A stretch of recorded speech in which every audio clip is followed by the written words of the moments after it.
Hello, my name is Jennifer Ryan, and on behalf of the Alliance of Women in Workers' Compensation, we want to say welcome and happy Pride Month. This is a pre-recorded session to learn more about the Rainbow Risk Alliance, a nonprofit organization supporting the LGBTQ+ insurance, risk management, and workers' compensation community. Rainbow Risk Alliance President Tamara Corbin shares their vision of diversity, unity, and community with our AWWC Board President Kimberly George. Before we get started, I would like to thank our 2022 corporate sponsors for their support on hosting events such as this. They support us not because they want their logos up on a screen, but they support the cause, which is to affect positive change in the workers' compensation industry through networking, support, mentoring, and collaboration. The Alliance is inclusive of all professionals in workers' compensation, regardless of career stage, with the belief that we can all learn from and support each other. Thank you for the time you're spending with us today, and we hope you enjoy this interview. Hi, everybody. I'm Kimberly George, the president of the Alliance of Women in Workers' Compensation. And in honor and celebration of Pride, with me today is Tamara Corbin, the president of Rainbow Risk Alliance. And we're going to have a great conversation all about Rainbow Risk and how they are just starting and the plans for their future. So before we get started, Tamara, share a little bit about your background. Hi, I'm Tamara Corbin. I've been in the insurance industry for almost 30 years. It's been a while. I've mostly in client services, worked for several TPAs. I currently work for Gallagher Bassett. I'm a vice president in carrier practice and client services. Wonderful. Thank you for being here. Really excited. Before we dig into the Rainbow Risk Alliance, will you tell us what Pride means to you? Yeah, for me, Pride is about being able to kind of share my true self and feeling like I can express myself and not be judged, be included, and having the opportunity to share that pride with others to hopefully help them feel better about themselves and be able to share their true selves with everyone. Yeah, that's really great. I love hearing differences in people's sort of journey and what pride meant to them at one point in their life and what it means now. So I like that very, very much. So for those of you that have followed the Alliance, you know that we are very passionate about our DEI journey and that we believe each one of us has our own journey. Our companies have a journey, maybe even our communities, but certainly at the Alliance, we've worked really hard over the last few years to make sure we're being intentional and thoughtful about DEI in the organization. And we cannot pass up Pride Month without being able to talk about Pride. So really happy to be able to have all of you with us today. This is a super important conversation. And you may also recall that the Alliance had a survey, a DEI survey that we conducted. And out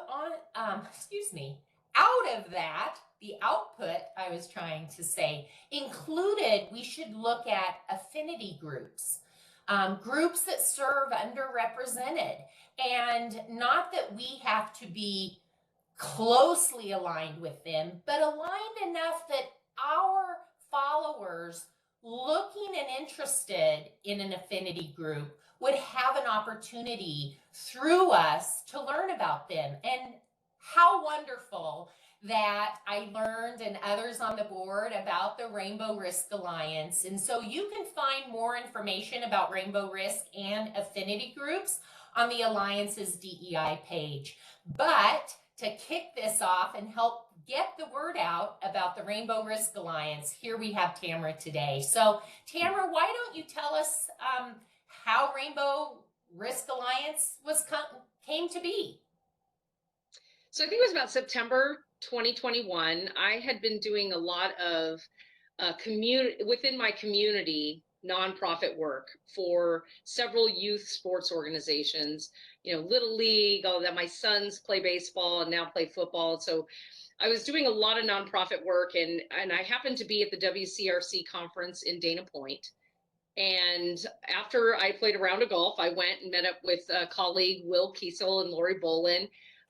They had had a little event at the WCRC.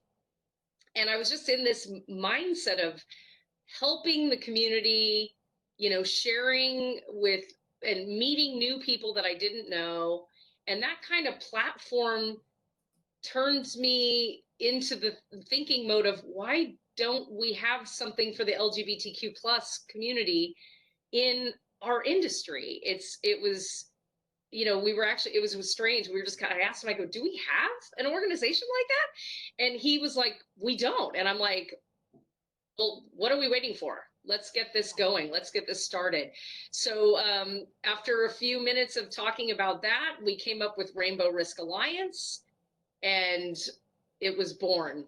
And from there, we just kind of started working together. We started pulling colleagues that were part of the LGBTQ community that we knew of, and asked them to join us, and came up with our mission and our goals, and here we are. Yeah, that's really wonderful. Having been a co-founder of the Alliance, I know how exciting that can be, and having the vision come together. So the Rainbow Risk Alliance vision, or what you thought about as the mission, or as you began to formulate, how did that work out, and where are you at with that today? Yeah, so our main focus was going to be, obviously diversity.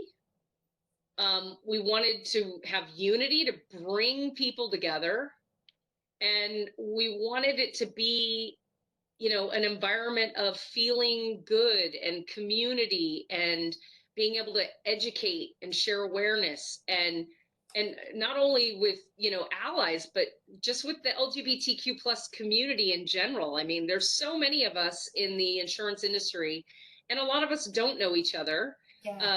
So, our plan, for this first year was really just trying to get organized, trying to figure out how we were going to spread the word, how we were going to be able to bring the group together. Yeah. And then grow from there. And then what was our plans going to be as far as once we made that happen? So we're still very early on in that process. We've had a few great events. We had a great event at the National Work Comp Conference. We followed that with one at RIMS. Both were very successful, very overwhelming. We had such great support. It was amazing.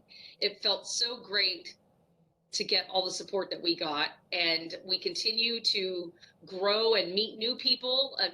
I've met you out of this. This has been a great experience for me. You've introduced me to some other members in the industry that have some other LGBTQ plus oriented organizations. So it's just going to get bigger and bigger, and grow from here. So we're really excited to be able to share with you today our organization, and we're totally open to expanding and growing, and inviting everybody to be a part of it. Yeah, because right now you're in California only, is that right?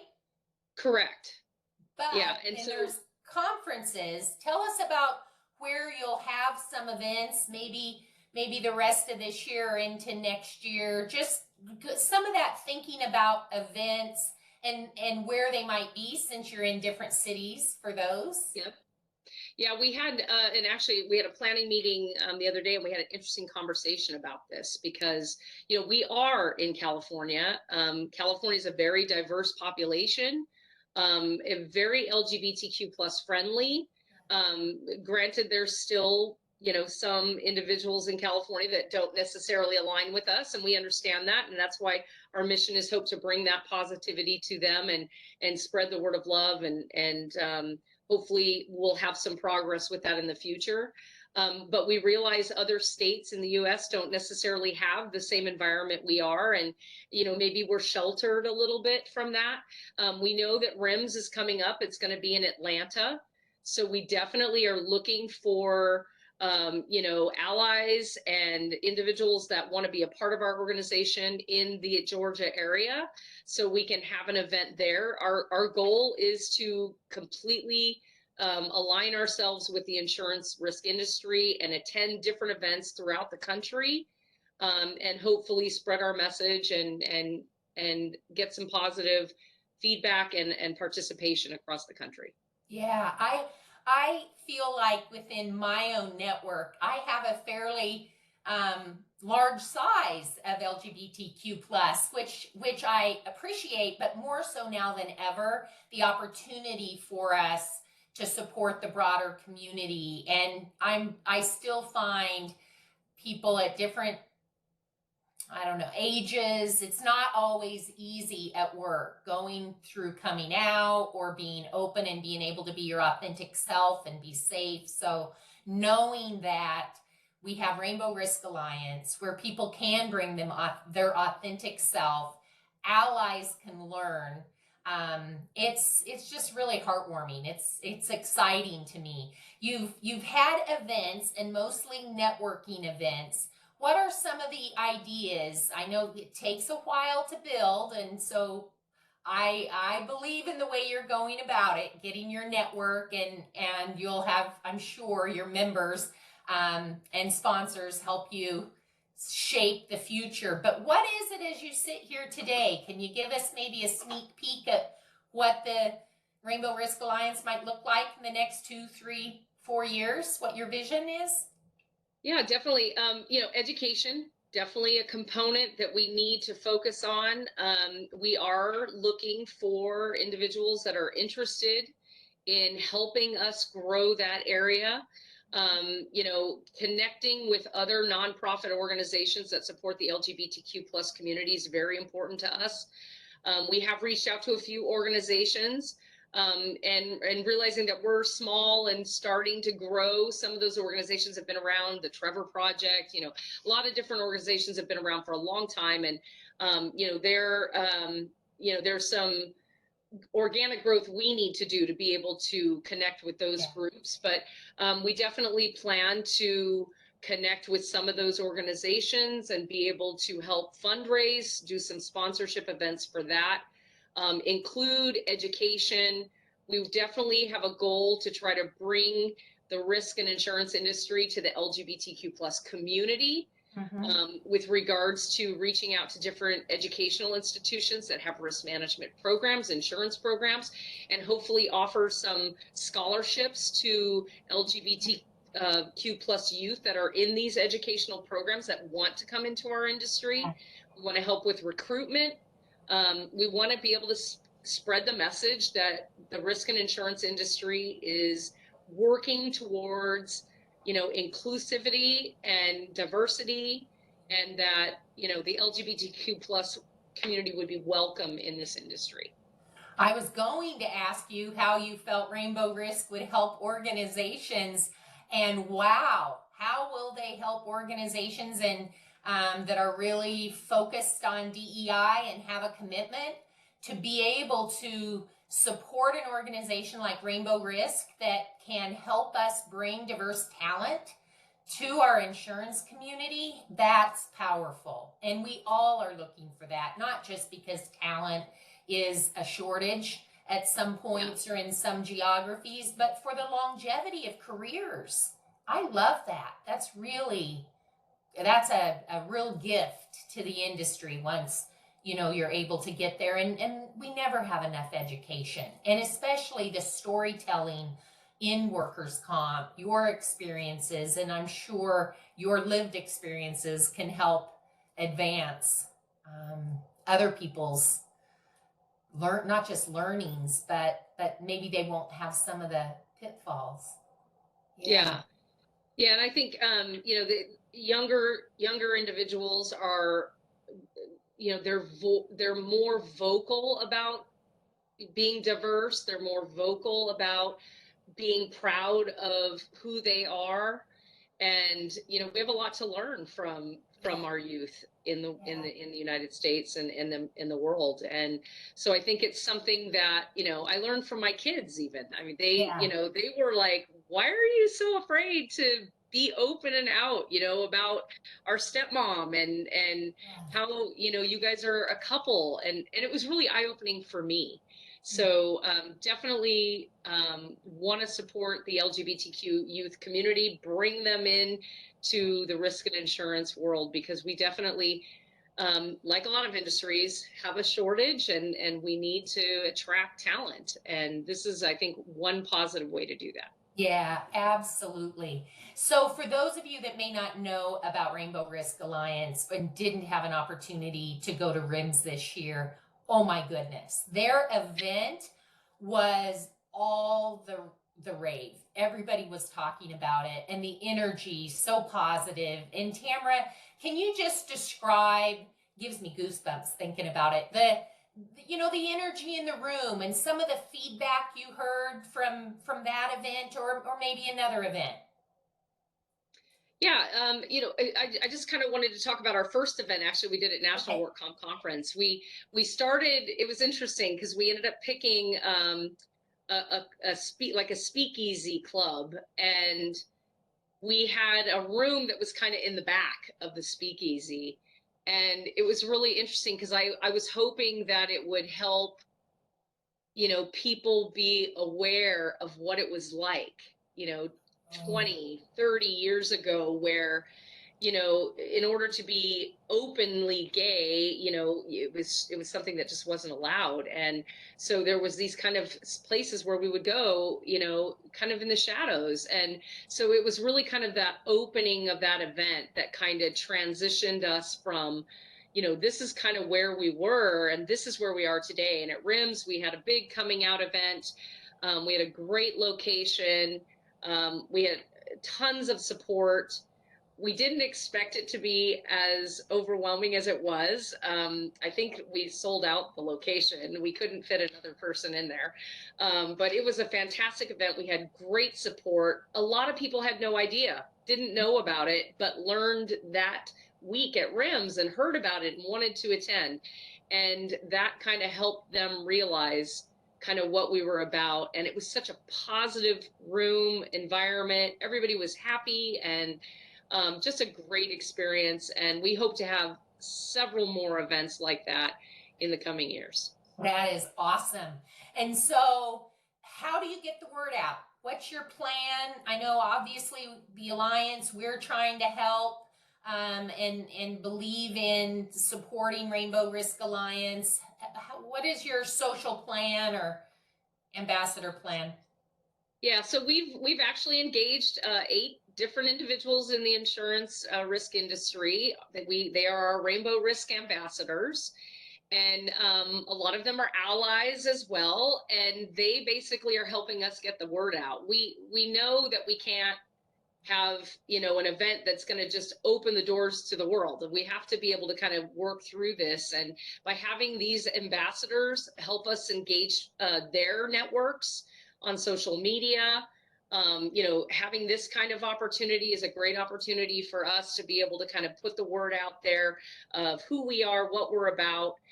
We were able to file for our nonprofit status, and we've got our website up and running. It's still a work in progress, but we're moving towards the end game, which is, to have that network out there on the internet as well as social media and in person at in-person conferences. Yeah. Will you share the website? Or wait, we have a link, or do you want to share it? Yeah, I can share it. It's www.rainbowriskalliance.org.